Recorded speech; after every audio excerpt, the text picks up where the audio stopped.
Bon, alors bonjour à tous. Je fais cette vidéo en réponse à l'éditeur de Trotsky n'est pas coupable, livre que je vais vous montrer, vous présenter.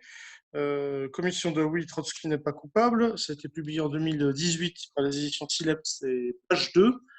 Et je réponds notamment à la préface qu'ils ont faite. Je suis mis en cause directement, enfin ce qui m'intéresse beaucoup d'ailleurs, ça me permet de répondre. Pourquoi j'ai découvert ça si tardivement? C'est parce qu'en fait, j'étais actuellement attelé à la traduction et à l'édition d'un livre italien sur Trotsky intitulé Le vol de Piatakov. Voilà.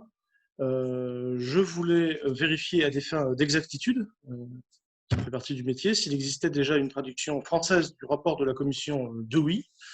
Alors, on connaît en effet l'importance de ce document pour tout ce qui touche au fondateur de la dite quatrième internationale, car la commission avait rejoint en avril 1937 Léon Trotsky à Coyo, à Cannes, non loin de Mexico, pour interroger Trotsky, pour lui permettre implicitement de répondre aux accusations portées contre lui par le procès de Moscou, alors en cours.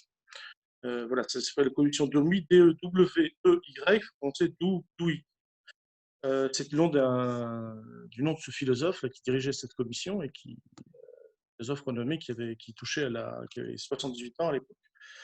Donc je découvre donc que l'édition en français de ce texte paru en anglais en 1938 est d'ailleurs toujours disponible en anglais sur Internet dans son intégralité. Loin d'être curieusement un classique militant dans les rangs trotskistes hexagonaux, n'avait fait l'objet d'une édition dans la langue de Molière qu'en 2018. Et donc les éditeurs me confirment en quatrième de couvre, publié en 1938, ce document est resté inédit en français. Alors, j'aurais vraiment jamais eu l'outrecuidance de penser que cet effort documentaire, louable mais bien tardif, hein, vous en conviendrez, pouvait avoir été motivé par les récentes publications des éditions Delga, dont je suis l'un des responsables, hein, éditions comme on le sait, peut-être, pour le moins réticente au culte de la personnalité porté à Léon Trotsky. Et pourtant, je constate que la préface à cette édition française hein, de la commission de oui, au lieu de, voilà, préface, enfin, avant-propos, hein, tout début, au lieu de s'en tenir à une présentation historique attendue, s'acharne à fustiger l'édite néo-stalinienne édition Delga, coupable, néo-stalinienne, c'est le terme qu'ils emploient, coupable d'avoir publié les livres de Grover Furth, à savoir les amalgames de Trotsky et Khrouchtchev, a menti. Et Grover Furth est aussi jugé coupable d'avoir aggravé son cas avec un autre ouvrage qui, et je peux sur ce point absolument rassurer mes confrères, sera lui aussi publié en français par nos soins en 2021, qui pour l'instant est paru en anglais bien sûr. J'avoue avoir guère compris ce que mes collègues, ce que mes confrères pardon, reprochent à Grover Furth, car les seuls passages cités concernent 14 lignes de la présentation de l'éditeur. Alors cet éditeur, c'est moi-même, messieurs, sans nulle vanité, me dit le misanthrope. 14 lignes décrites comme ajoutant, je cite, la falsification à la falsification. Donc, je vais partager mon écran pour qu'on comprenne bien de quoi je parle. Je vais y arriver, ne vous inquiétez pas.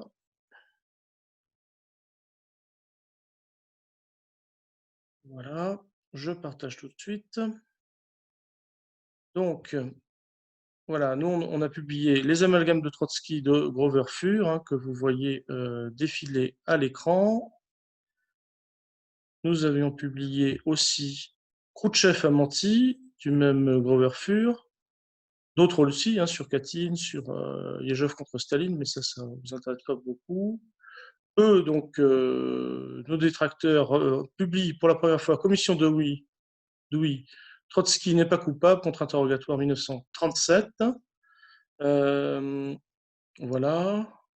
Moi-même, je réponds systématiquement hein, quand il y a des polémiques. Notamment, je l'avais fait dans un livre qui s'appelle, qui est paru, oui, cette année, qui s'appelle Pour quelques bobards de plus, contre-enquête sur Staline et sur l'Union soviétique. Et effectivement, prochaine édition, ma réponse figurera en bonne place. Oui, puisque j'ai du politique, j'en ai souvent. Bah là, par exemple, j'avais Edoui Plenel, Trotsky, une vérité qui dérange, et il me reprochait aussi d'avoir publié Grover Furth, les amalgames de Trotsky. Donc, comme je ne vais pas passer mon temps à partager, je vous montre ce que j'avais prévu de vous montrer. Cahier Léon Trotsky, premier trimestre 1980, j'y ferai référence parce que c'est en ligne, et notamment le premier article que vous voyez, non, le deuxième, excusez-moi, Pierre Brouet, Trotsky et le bloc des oppositions de 1932. Aussi la biographie qui est en ligne de Pierre Brouet, la biographie de Trotsky, et son chapitre Regroupement contre Staline en URSS. Voilà. Autre document publié par les Italiens, là, que je suis en train de traduire, document exceptionnel, une lettre de Trotsky à Radek, la voici, et sur laquelle on reviendra. Donc, je vais arrêter de faire mumuse avec mon partage d'écran, même si ça pallie la monotonie de ma trombine. Voilà. Donc, je reviens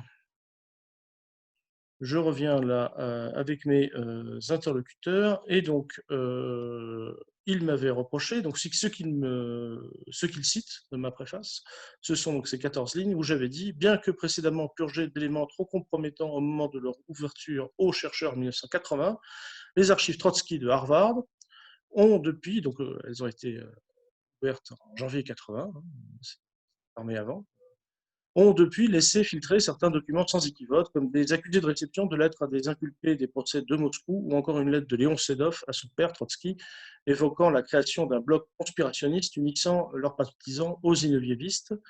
Des soviétologues éminents comme John Archibald Getty ou encore l'historien trotskiste de renommée mondiale Pierre Brouet ont ainsi apporté des preuves tangibles et irréfutables de l'existence d'un complot trotskiste en URSS dans les années 30, fait que Trotsky avait toujours nié.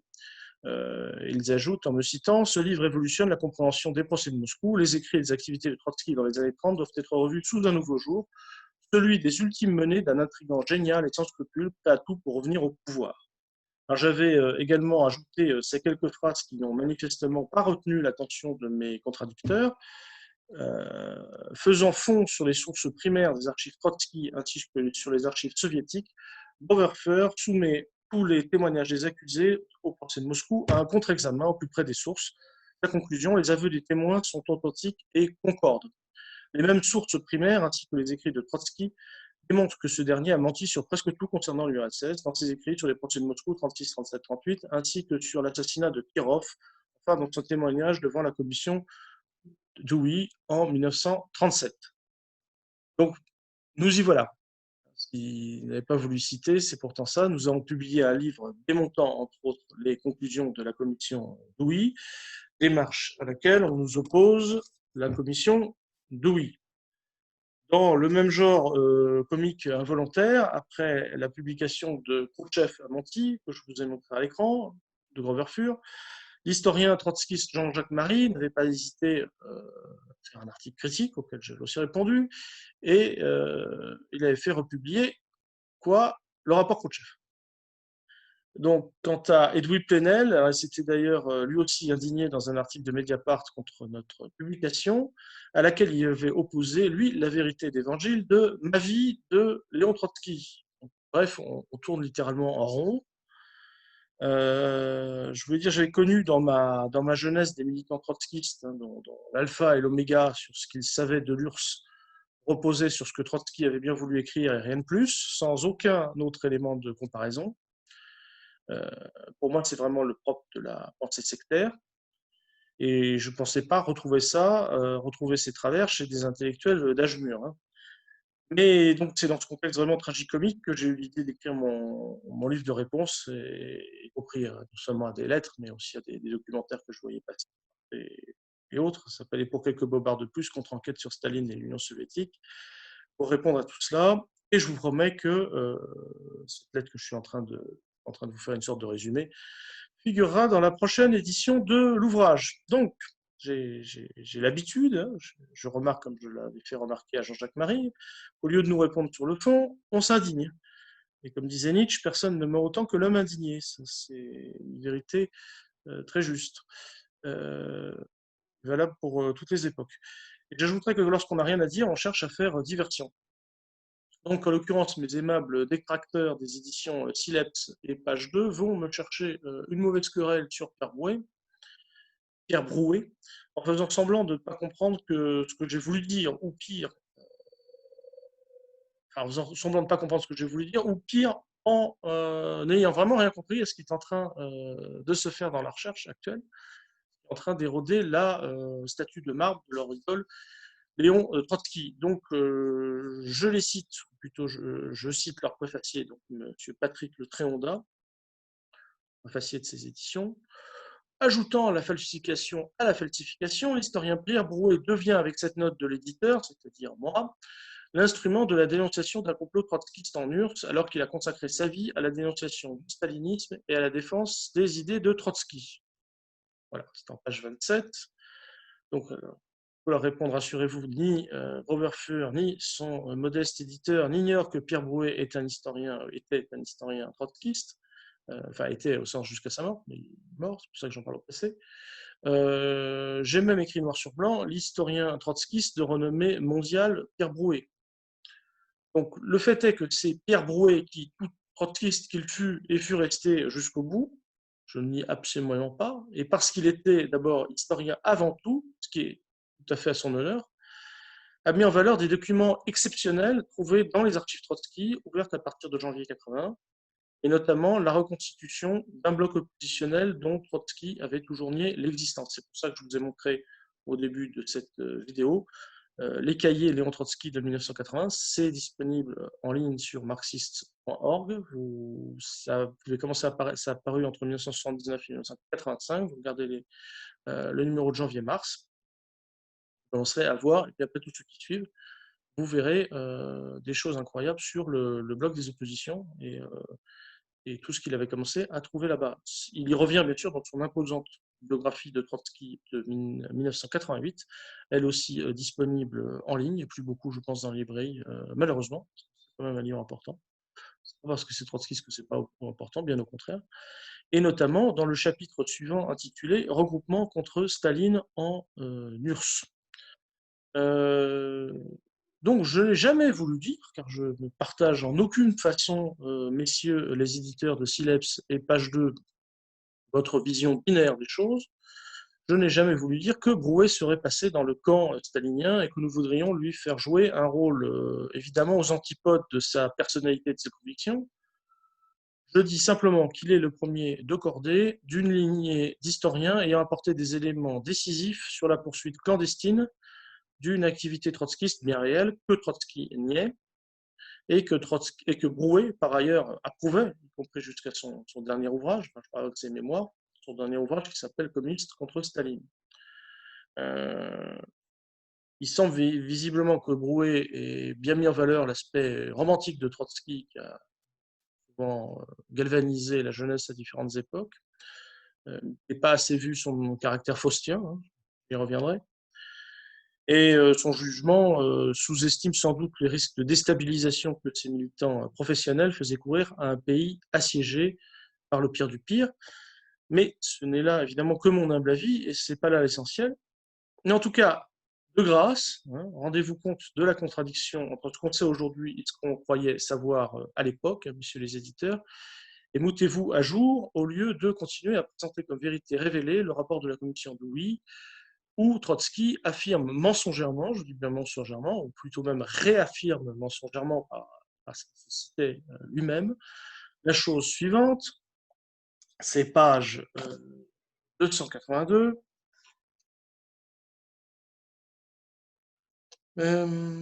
J'ai déclaré plusieurs fois, et je le répète, que Piatakov, comme Radek, a été durant les 9 dernières années non mon ami, mais mon ennemi le plus acharné et perfide. Il ne peut être question de négociation entre nous. Donc, de même, à la page 10, ça c'est la page 282 de votre édition, à la page 10 de la 13e et dernière session qui n'a pas été publiée mais qui a été mise en ligne par vous, Trotsky fait une autre déclaration très intéressante hein, sur le fait, outre le fait que je vous l'ai dit que pour lui, Piatakov et Radek étaient tellement ses ennemis qu'il était hors de question d'avoir la moindre négociation entre eux. Il dit cependant, même en ce qui concerne les faits négatifs, je ne puis accepter le jugement trop catégorique du professeur Bird, BARD, hein, qui était membre de la commission. Il suppose qu'en tant que révolutionnaire expérimenté, je n'aurais pas conservé des documents qui m'auraient compromis. C'est tout à fait exact. Mais qu'aurais-je écrit de façon la plus imprudente et la plus compromettante des lettres aux conspirateurs? Donc, ces deux citations sont là pour montrer qu'il est hors de question que Trotsky ait pu non seulement écrire à Piatakov ou Radek, c'est-à-dire les deux principaux accusés du second procès de Moscou, évidemment parce que de toute façon, un bon comment dire, politique qu'il était, il n'aurait évidemment pas laissé de traces aussi compromettantes. Donc l'idée même de trouver une preuve d'une lettre au conspirateur écrite de la main de Trotsky était à l'époque hautement improbable, voire complètement loufoque. Et pourtant, elle tourne, hein, comme on disait. C'est comme ça que la recherche progresse. Et à la suite de Brouet, l'historien Getty a quant à lui trouvé le reçu d'une lettre envoyée à Radek, jugé, comme je vous le disais, par Trotsky, à l'instar de Piekatov, son ennemi le plus acharné et perfide, au point qu'il ne pouvait être question de négociation entre l'un et l'autre. Donc ça, je vous l'ai montré en début de cette vidéo. On sait que Radek faisait partie de ce qu'on appelait en fait les capitulars, c'est-à-dire de ceux qui, comme Piatakov, avaient depuis au moins 1928-29 renié leur trotskisme et s'étaient intégrés au plus haut de l'appareil stalinien. Piatakov était vice-ministre de l'industrie lourde, hein, c'était en 1937. Or, la lettre date de 1932, la lettre que je vous ai montrée. C'était trouvé donc par Getty en 1986 dans les archives Trotsky. C'est pas la lettre qu'il a trouvée, c'est le reçu de cette lettre. Et 1932, c'est-à-dire bien après le reniement officiel du trotskisme par Radek. Et Radek, à son procès, au procès de Moscou, avait reconnu l'existence de cette lettre et même le lieu de réception à Genève, dont on disposait alors à ce sujet. C'était donc le témoignage de Radek au procès de Moscou, infirmé catégoriquement par Trotsky. C'est évidemment parole contre parole. Et évidemment, hein, je vous prie de croire que je n'aurais pas perdu une minute de mon temps à publier des ouvrages qui s'en seraient tenus au raisonnement suivant: les accusés sont coupables, la preuve, ils ont avoué. Car on sait qu'un témoignage peut être extorqué, hein, de différentes façons, y compris les plus inquisitoriales, et ce sous tous les régimes. Hein. C'est une évidence, ça ne suffit pas évidemment pour prouver une vérité historique. Bon, mais le problème, en tout cas pour vous certainement, c'est qu'en affirmant l'existence de cette lettre, hein, pour l'accusation, et en niant son existence pour la défense de Trotsky, ni l'accusation ni la défense, enfin personne, ne pouvait en 1937 prévoir qu'en 1986, un chercheur qui d'ailleurs fait autorité hein, dans les recherches soviétiques, qui est ni trotskiste, ni anti-trotskiste, ni stalinien, ni anti-stalinien, qui s'appelle John Archibald Getty, à la suite de ce qu'avait révélé Brouet, on ne pouvait pas penser qu'il aurait découvert la confirmation dans les archives même de Léon Trotsky de l'existence de cette lettre. Il fallait donc la ténacité d'un Grover Furth pour mettre tout cela à bout, déjà reparler, ça ne figure pas beaucoup dans la littérature trotskiste. Il n'y a guère que des gens comme Brouet pour évoquer ces questions-là. Et d'avoir eu le courage d'en tirer avec bien d'autres éléments, et depuis, et comparé évidemment avec d'autres sources russes qui sont sorties, énormément de sources sont parues, il en a tiré des conséquences redoutables pour la bien-pensance historique actuelle, au moins notamment celle-ci, que je fais remarquer, non seulement l'existence d'un bloc oppositionnel clandestin, oppositionnel, clandestin et bloc, ce sont les mots de l'article de Brouet que je vous ai cité. Non seulement donc ce bloc allait jusqu'à au moins Radek, c'est-à-dire les hautes sphères de l'État, mais aussi le fait que tout cela a été évoqué au cours d'une enquête réelle. Preuve que sur ce point-là, l'accusation n'a pas fait avaler un témoignage fantaisiste aux accusés. Ils ne pouvaient pas imaginer cette lettre. A priori, arrivée à Genève de Trotsky en 1932, 3 ans après leur rupture définitive, pas à ce degré de véracité. Donc, si on veut d'autres exemples, hein, qui sont en fait des preuves corroborantes, et c'est effectivement les seuls qui seraient de nature à renverser la donne, hein, parce que on ne peut pas s'appuyer simplement sur des témoignages quels qu'ils soient, des aveux, avec beaucoup de guillemets. Euh, il faut simplement voir si la question principale qui nous importe, et pour la vérité historique, est de savoir si ce que racontent les témoins au procès sont une vérité qu'on leur a fait avaler, ou si, au contraire, ça reflète le fruit d'une véritable enquête, quelle que soit la façon dont cette enquête a été menée. Donc le chercheur, d'ailleurs, Sven-Erik Holström, avait de la même manière montré qu'une réfutation classique de Trotsky, tenue lors de la quatrième session de cette même commission Dewey que vous publiez, tombait désormais complètement à plat. Il s'agissait de celle portant sur l'autel. Alors ça aussi, vous le trouvez facilement en ligne. Hein. Sven-Erik Holström, Ström c'est avec un O très bas. Il s'agissait de celle portant sur l'hôtel Bristol de Copenhague, en effet un des accusés du premier procès, celui-là, Holtzmann, autre faux capitulaire, avait reconnu avoir rencontré le fils de Trotsky, Léon Sedov, à l'hôtel Bristol à Copenhague. Sedov qui l'aurait alors amené voir son père, Trotsky. Et évidemment, Trotsky avait eu à l'époque beau jeu de montrer qu'il n'y avait pas d'hôtel Bristol près de la gare de Copenhague, ni à Copenhague d'ailleurs, ce qui semblait faire s'effondrer toute accusation. Or, il y avait bien un café Bristol près de la gare de Copenhague, juste à côté d'un hôtel au nom impersonnel Grand Hôtel, qui faisait qu'on pouvait confondre effectivement l'un et l'autre, comme l'a fait vraisemblablement Holtzmann. D'autant qu'à l'époque, et ça le chercheur Holström l'a bien montré, les deux établissements communiquaient par un couloir mentionné d'ailleurs au procès. Et d'ailleurs, le café et l'hôtel appartenaient d'ailleurs à cette époque à la même famille, ce qui rendait le témoignage de Holtzmann plausible, en tout cas non trafiqué. Et donc vous verrez d'ailleurs, chers confrères éditeurs, que Groverfer, dans son dernier ouvrage, publié en anglais mais pas encore en français, apporte d'autres éléments d'enquête très intéressants sur le Bristol, et notamment avec les sources russes. Je vous laisse donc découvrir cela. De même, vous serez vraiment surpris du livre que je traduis actuellement, Le vol de Piatakov, sous-titre La collaboration tactique entre Trotsky et les nazis, de Bourgio, Leoni et Sidoli.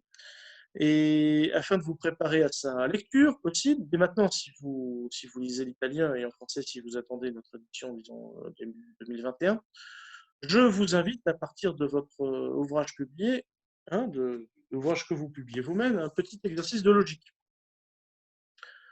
Donc, dans la 6e session, Trotsky entend démonter l'accusation suivante faite au second procès de Moscou. Piatakov, que Trotsky présente, rappelons-nous, comme son ennemi le plus acharné, avait en fait renoué secrètement avec ce dernier, et en décembre 1935 avait profité, là je vous parle de l'accusation, ce que disent les procès de Moscou, ce qu'ils allèguent. Donc, Platakov, présenté par Trotsky depuis antérieurement comme un de ses ennemis les plus acharnés, avait en fait renoué secrètement avec Trotsky, et en décembre 1935 aurait profité d'un voyage officiel, d'ailleurs forcément tendu dans l'Allemagne de cette époque, pour s'éclipser le temps d'une journée en avion de Berlin à Oslo, Norvège, ce afin d'y rencontrer Trotsky. Échappée qui ne pouvait alors se faire évidemment qu'avec la complicité des autorités nazies. Vous publiez d'ailleurs, chers éditeurs, des déclarations de Trotsky sans équivoque quant à l'enjeu de cette allégation. Je cite, s'il devait être prouvé que Piatakov m'a réellement visité, vous dites visité, moi je préférais rendu visite, mais bon, voilà. S'il devait être prouvé que Piatakov m'a réellement rendu visite, ma position serait sans aucun doute compromise. Donc l'enjeu est vraiment de taille. Alors, je ne vous dévoilerai bien sûr pas, pour vous laisser le plaisir de la découverte, l'enquête des 3 sagaces italiens, mais je peux déjà vous inviter à vérifier dans ce que vous publiez vous-même la chose suivante, que Trotsky, pour démonter cette accusation, avait un alibi, certes en béton armé, sauf que l'alibi était valable pour les dates du 20 au 22 décembre, ce qui n'a pas échappé à l'attention de John Dewey lui-même, chef donc de cette commission d'enquête. Vous vérifierez cela en page 288 de l'ouvrage que vous publiez, car ce dernier a aussitôt fait remarquer à Trotsky que les déclarations de l'accusation, le compte-rendu du procès de Moscou, portaient non pas cette date, les dates du 20 au 22, mais bien sur le 11 décembre. Alors, Petite erreur d'ailleurs, car Trotsky a alors répondu du tac au tac à Dewey qu'il s'agissait non pas du 11, mais du 10. Ce qui est exact, hein, le témoignage de Piatakov au procès de Moscou indiquait bien la date du 10. Preuve du fait que malgré son intelligence redoutable, en rectifiant une petite erreur de Dewey, Trotsky avait commis là une bien plus grave erreur, dévoilant involontairement et pour la postérité le fait qu'il était en réalité parfaitement au courant de la date avancée par l'accusation, alors qu'il s'évertuait dans la même séance à proposer un alibi tardif, en espérant que la commission ne serait pas trop regardante sur les dates. On sait que par ailleurs que Piatakov était arrivé donc le 9 décembre à Berlin et pour de nombreux jours, hein, il est resté de nombreux jours en décembre, et Trotsky avait donc espéré pouvoir jouer sur le flou de la date en montrant que le 20 décembre, le journal allemand annonçait effectivement que Piatakov était bien à Berlin et donc qu'il venait d'arriver. Avant une sorte d'alibi tardif. Donc le plus scandaleux, c'est que dans les conclusions de l'enquête, en l'occurrence la 13e session, où il fait un résumé de toute l'enquête, Trotsky a osé affirmer qu'il avait opposé un alibi indémolissable à la thèse du vol de Piatakov. Enfin, en tout cas, il le présente comme ça. Alors qu'à la conclusion de l'enquête de la commission Dewey, Trotsky n'avait en fait toujours rien démontré. Donc, messieurs les éditeurs, vous n'avez pas publié l'intégralité de la 13e session, sans doute pour des raisons de place, puisque vous avez eu l'honnêteté de le signaler et de pallier cette situation en proposant le texte en ligne. Je ne discute pas vos choix électoraux, mais là où je peux me permettre une critique, c'est que vous le justifiez en disant, page 541 de votre ouvrage, que le rappel par Trotsky des points jugés par lui et résolus durant l'enquête de la commission Dewey avait quelque chose de redondant. Et non, non, messieurs, c'est pas redondant, c'est contradictoire. C'est contradictoire que précisément, il considère comme résolu quelque chose qui a été réfuté. Donc, bon, quant à moi, je ne vous cherche pas de mauvaise querelle. Je suis personnellement opposé aux divisions du mouvement ouvrier et à fortiori aux divisions portant sur le passé. Je vais en débattre avec vous. Je suis contre tous les cultes de la personnalité, quels qu'ils soient. Je suis partisan, je suis pas toujours rationnel, personne n'est toujours rationnel, je suis rationaliste, je suis partisan du traitement le plus rationnel qui soit entre les individus. Je suis pour la recherche, favorable à la recherche, et je m'efforce par mon travail de favoriser tout ce qui va en ce sens. Donc le point où j'en suis, en ayant connaissance de tous ces textes, en mon âme et conscience, hein, si vous me permettez cette expression un peu désuète, aussi incroyable que cela paraisse, les procès de Moscou dont le terme même, et là vous avez raison, quand vous le dites dans votre préface, dont le terme est passé dans le langage courant pour désigner une accusation calomnieuse et manipulatrice, les procès de Moscou comportent de véritables et redoutables éléments d'enquête. Et c'est sans doute la confusion entre les procès de Moscou et les purges qui ont suivi, où dans ce cas, les autorités ont elles-mêmes reconnu des erreurs gravissimes, hein, au moins au cours du procès Yezhov, qui explique c'est sans doute en fait cette confusion entre les purges et les procès qui explique cette confusion dans les esprits. Mais une explication tout de même effectivement plus plausible des purges que celle du prétendu délire néronien de Staline, c'est aussi le fait que visiblement une véritable paranoïa s'était installée dans tout le pays. Et si c'était le cas, c'est bien à cause du fait que les complots révélés au procès de Moscou montraient un danger bien réel.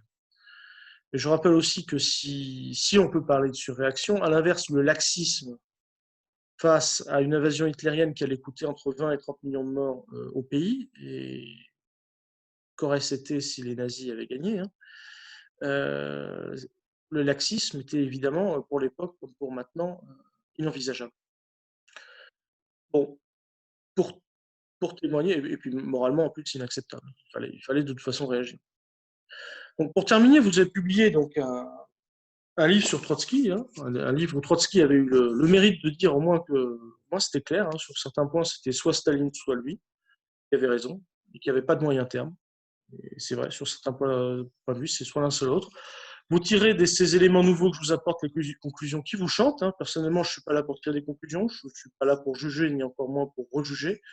Mon rôle est simplement de favoriser pour les lecteurs la communication des informations manquantes. Force est de reconnaître que sur de nombreux points, en tout cas dans le texte que vous publiez, aussi étrange que cela puisse vous paraître, menti.